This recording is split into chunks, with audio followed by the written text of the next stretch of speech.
किसको इंडिकेट कर रहा है वो नहीं समझ पा रहे हैं। नहीं, प्रोटेक्ट इंटरेस्ट मतलब मेरे हिसाब से उसका मीनिंग यही है कि जो जो भी हम एग्जम्पशन वाली बात कर रहे हैं ना, जी। यानी प्रोटेक्ट कर रहे भी, वो सूचना भी प्रकट नहीं कर सकते।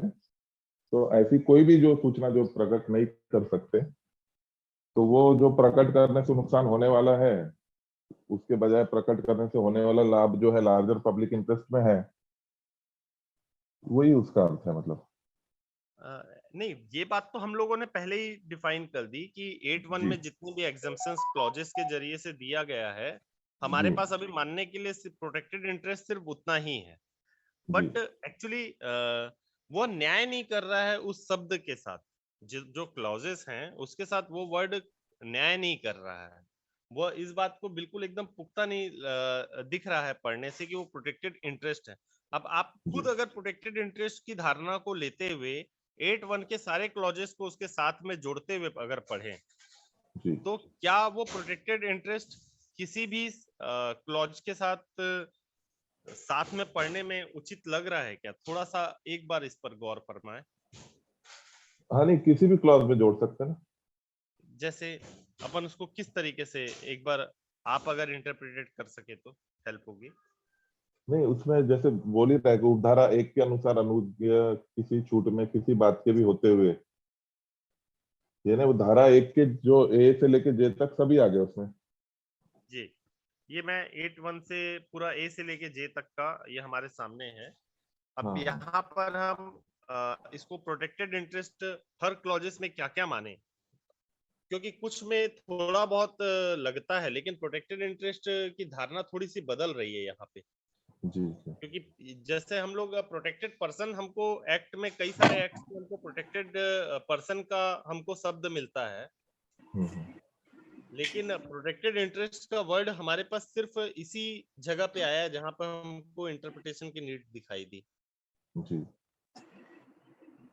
थोड़ा सा अगर आपको उचित लगे तो थोड़ा सा अगर ये समस्या हल करें हमारे।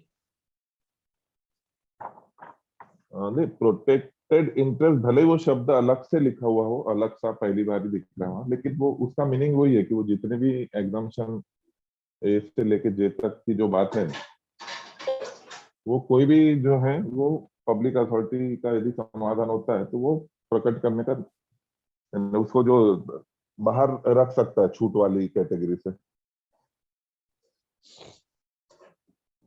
क्योंकि जो प्रस्तावना है सर, प्रस्तावना का जो पैरा 4 है, जी प्रस्तावना का पैरा 4 हमको ये बोल रहा है कि वास्तविक व्यवहार में सूचना के प्रकटन से संभवतः अन्य लोक हितों, जिनके अंतर्गत सरकारों के दक्ष प्रचालन, सीमित राज्य वित्तीय संसाधनों के अधिकार और संवेदनशील सूचना की गोपनीयता को बनाए रखना भी है, के साथ जी विरोध हो सकता है। जी। नहीं, तो वही जो देश की सुरक्षा से संबंधित है, कैसा रहता है, भले इसमें निर्णय लेने का दिया हुआ अधिकार लेकिन कोई लेता नहीं है।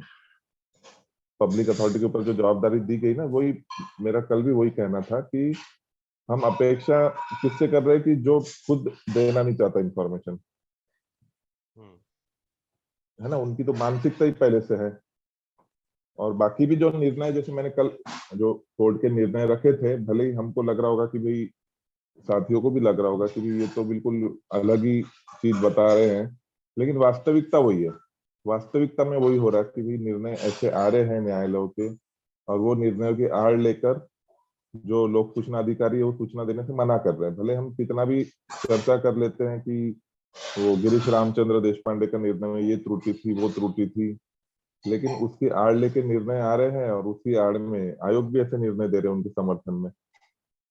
तो लीगल टीम जो है उसको ऐसे निर्णयों के खिलाफ दूसरा निर्णय हमारे समर्थन में लाने की जरूरत है। वही उसका बहुत अच्छा जो उपाय रहेगा वो यही है। और दूसरा जो आप बोल रहे थे अभी, हम तो जैसे मैं बोलते हैं सुन कि रहा था, मैंने हम अभी देर उस से ज्वाइन निर्णय किया। को हम अपने विरोध में क्यों माने, हम सारे निर्णयों को अपने फेवर में मानते हैं ना।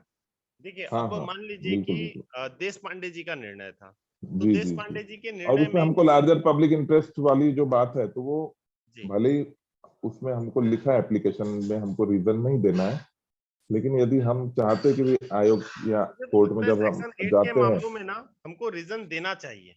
हमको देना बताना चाहिए। चाहिए कि ये पब्लिक बिल्कुल, इंटरेस्ट का मैटर जैसे क्यों है। आपने अभी बताया ना, वो पुल में यदि दरार दिख रही, कहीं फोटो छपी हुई है न्यूज़पेपर में, तो हम्म, लार्जर पब्लिक इंटरेस्ट का मामला है। कभी वो पुल टूट गया, है ना, हम्म, दो तरीके से है, उसमें लोगों की जान जा सकती है, और दूसरा ये कि हाँ, पब्लिक का पैसा लगा हुआ है उसमें, तो कहीं ना कुछ गड़बड़ हुई होगी तभी अच्छा काम नहीं हुआ और क्रैक आ गया उसमें।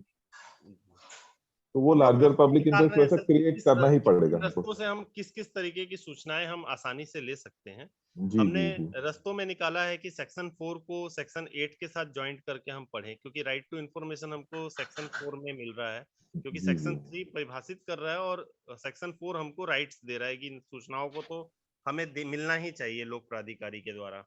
जी। तो हम सेक्शन 4 को 8 के कल साथ में एक जोड़कर पढ़ना दूसरी चाह रहे हैं विषय से कि हटके बोल रहा हूँ, कल एक दूसरे ग्रुप में मैंने पढ़ा जी कि भाई देवेंद्र जी के इसमें देखो, ऐसी पीपीटी आई है जो लोक सूचना अधिकारी इसके माध्यम से सूचना देने से मना कर सकते हैं। अपने साथी लोग ही मतलब थोड़ा सा कैसा निगेटिव लेते हैं, मतलब कोई चीज को, कि भाई जो ना ना वास्तविकता है वो हम कोई लोग, कोई दिक्कत की बात नहीं है सर। हाँ, जो वास्तविकता सर जी हम बोल लोग रहे हैं वो थोड़ा जानते सा, हैं कि हम क्या कर रहे हैं।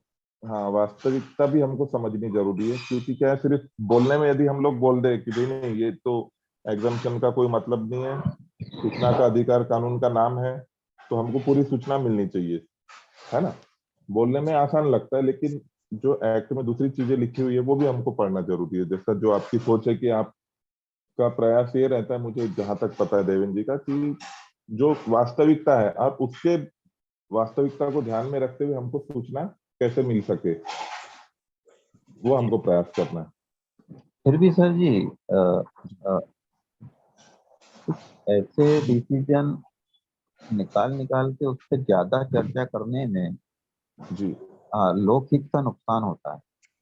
जी जी निगेटिव जो रिजल्ट आए हुए हैं उन निगेटिव रिजल्टों को बार बार मीडिया के सामने प्रेजेंट करने में लोकहित में नुकसान तो होता है, ये बात पर।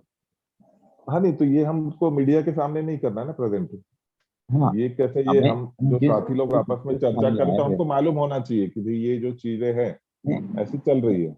हाँ, हमारे पक्ष में जो पॉजिटिव रिजल्ट आए हुए बड़े बड़े जी सुप्रीम जी कोर्ट के, हमें उसे बार जी बार प्रेजेंटेशन करने की जरूरत है। जो चलो कोई खामियां जो रह हमारे गई पक्ष है। में आए हुए हैं, हरीश जी लेकिन और जब हम नवीन भैया। आपस में चर्चा कर रहे हैं। जी जी जी मैं हरीश जी और नवीन भैया, मैं एक बात बस इतनी आप लोगों को समझाना चाह रहा हूँ। मैं ताराचंद जी की बात से ना एक बात से बहुत प्रभावित हुआ था। जब मैं उन्होंने जब देश पांडे वाले मामले पर एक्सप्लेनेशन दिया था, उन्होंने एक बहुत जी प्यारी बात बोली, है ना। उन्होंने एक प्यारी बात बोली, वो ये थी कि भाई अगर हम इस बात को उठाना चालू कर दें कि देश पांडे जी के निर्णय में लिखा हुआ है कि व्यापक लोकहित के बारे में अगर वो बताते तो तो वो दी जाती सूचना थी उनको मिल इंफॉर्मेशन। सकती थी। तो बिल्कुल हमको बिल्कुल। ये ग्राउंड लेना है कि देश पांडे वाले निर्णय पर ये बताया गया है कि व्यापक लोकहित बताया जाए तो वो सूचना हमें मिलेगी। तो क्योंकि बिल्कुल आवेदक ने अपने लोकहित को यहाँ पे प्रकटन कर दिया है, ठीक है, तो यह सूचना हमें मिलनी चाहिए। वैसे ही जो आदित्य बंदोपाध्याय वाला मामला है, उसमें क्या बोल रहा है कि 75% कर्मचारी 75% समय तक यही काम नहीं कर सकते। तो हमको ये हम्म, सवाल उठाना पड़ेगा कि 25% कर्मचारी 25% समय तो एटलीस्ट हमें सूचना के अधिकार के लिए दे ही सकते हैं ना।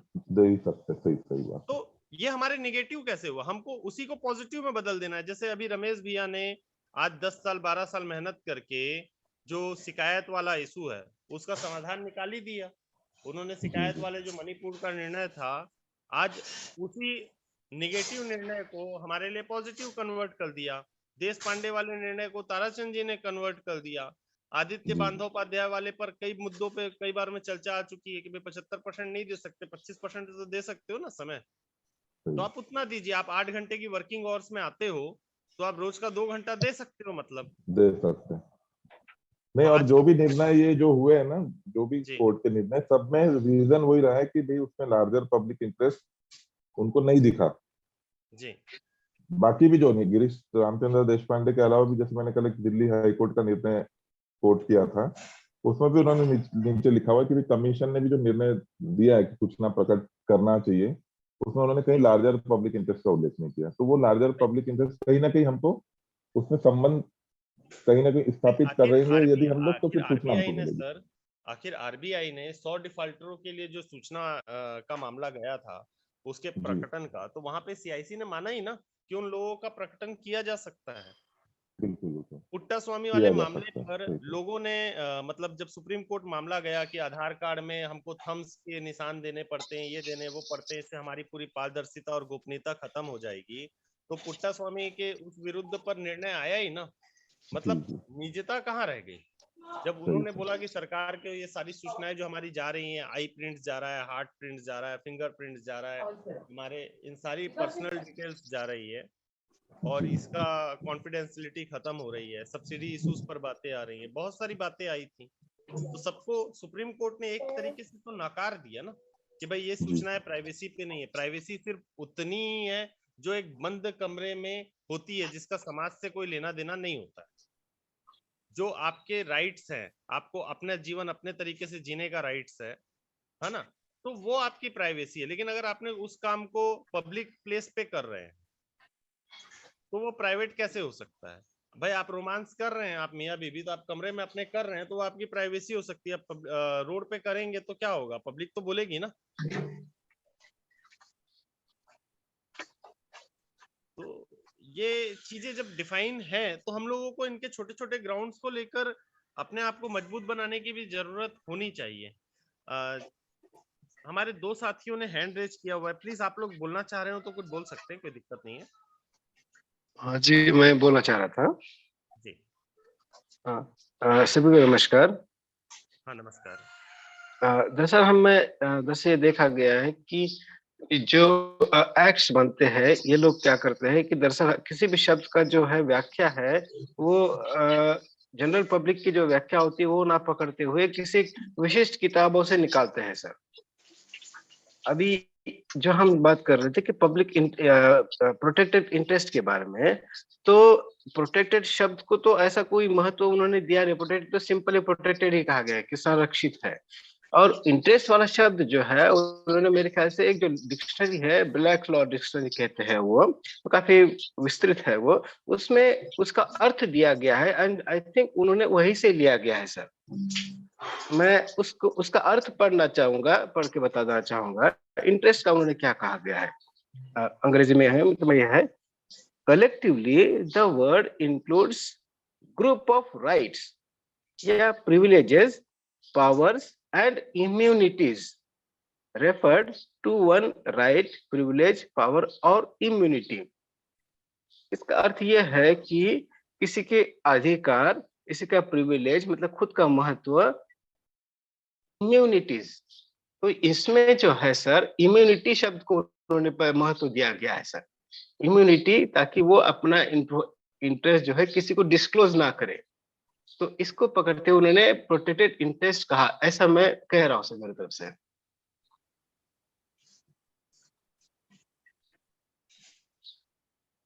अगर ये प्रोटेक्ट होता, प्रोटेक्टेड लिखा है और तो इंटरेस्ट के साथ में दोनों शब्द आपस में जुड़े हुए हैं, इसको आप अलग अलग तो नहीं जी कर सकते फुडेंगे जी, क्योंकि बिल्कुल सही बात है सर। इसमें प्रोटेक्टेड इंटरेस्ट का भी व्याख्या दी गई है, प्रोटेक्टेड इंटरेस्ट, लेकिन प्रोटेक्टेड नहीं, लीगली प्रोटेक्टेड इंटरेस्ट ऐसा कहा गया है। लेकिन ये हाँ जो लीगली प्रोटेक्टेड इंटरेस्ट शब्द है ना सर, ये किसी प्रॉपर्टी के राइट की तरफ कहा गया है कि किसी प्रॉपर्टी जो फिक्स्ड एसेट जो है उसके लिए मेरा अधिकार है, उसके संबंधित कहा गया है। अगर प्रोटेक्टेड इंटरेस्ट अगर हम निकालते हैं तो किसी प्रॉपर्टी के लिए इंटरेस्ट के बारे में तो हम कोई जानकारी मांगेंगे नहीं। किसी की सर्विस बुक निकालेंगे तो हम किसी के प्रॉपर्टी के बारे में तो मांगेंगे ही नहीं। तो बात यही आएगी कि प्रोटेक्टेड कहा गया है तो प्रोटेक्टेड हित मतलब उसका हित, मतलब जो उसको वो चाहता है कि अपना जो गोपनीयता है वो बनाए रखे। इस बात को मैं कहना चाहूंगा। प्रोटेक्टेड इंटरेस्ट यानी गोपनीयता, उससे अपनी गोपनीयता। थोड़ा सा आप लोगों की मदद मुझको यही चाहिए कि आप लोग थोड़ा सा इस पर मंथन करें और मंथन करके जो है हम लोगों को दो तीन परिभाषाएं लाके दें। एक तो जो सेंसिटिव इंफॉर्मेशन की बात की गई है, क्योंकि जो प्रावधान है, प्रस्तावना है, वहां पर प्रस्तावना पर एक शब्द आता है कि the preservation of the confidentiality of sensitive information. एक तो हमें इस लाइन को क्लियर करना है दूसरा जो लाइन है हमको 8.2 का, जो प्रोटेक्टेड इंटरेस्ट की जो हमारी बात चल रही है, उसमें लिखा हुआ है कि public interest in disclosure outweigh the harm to the protected interest. इस दो सेंटेंस को हम लोगों को क्लियर करना है मिलकर। अगर ये दो सेंटेंस क्लियर होते हैं तो हमारे पास एक रीजनेबल ग्राउंड होगा अपील में लिखने के लिए और वो जानकारी मांगने के लिए। तो अगर इस पर हम लोग काम कर पाए कि ये दो लाइन को हम इंटरप्रिटेट कर पाए प्रॉपर। तीसरी बात, हमने जैसे बताया कि हमको न्यूज़पेपर वगैरह की सुर्खियों का इस्तेमाल करने का कोशिश करना चाहिए। उसके जरिए से हम जो है इन मैटर्स को बड़ी आसानी से ले सकते हैं।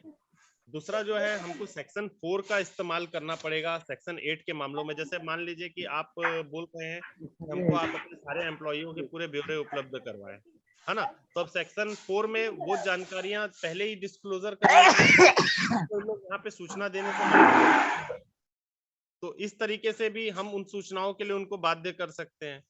कई सूचनाएं जो जांच पे या केसेस पे चल रहे हैं वो भी इनको बताना है, क्योंकि योजनाओं पे, खर्चों में, सब्सिडी में जितनी भी अनुज्ञप्ति वो दे रहे हैं, ये सारी बातें उनको प्रकटन करनी है। उनको ये बताना है कि जो निर्णय ले रहे हैं वो किस विधि या किस प्रावधान के तहत ले रहे हैं। ये सारी बातें हमको सेक्शन 4 में मिलती हैं। और कई सारी समस्याएं जो सेक्शन 8 में जो बाध्यताएं हैं उसका हल सेक्शन 4 में हमको मिलता है। तो इस पर हमको जो है थोड़ा सा जोर देना होगा। ठीक है, तो ऐसी कुछ कुछ छोटी छोटी सी चीजों को हम मिलाकर काम करेंगे तो हमको लगता है कि कुछ हल मिल जाएगा। जयपाल खींची जी, प्लीज आप अनम्यूट करके बोले, आप कुछ बोलना चाह रहे हैं, प्लीज। जयपाल खींची जी। हमारे एक साथी ने और हैंड रेज किया था शायद जी जी हेलो। 8.1 में जो जैसे आपने बताया जैसे पुल में दरार है या पुल टूट गया, तो श्रीमान हम उसमें ये भी बता, ये 8.1 के लिए खाली बात नहीं किया था मैंने।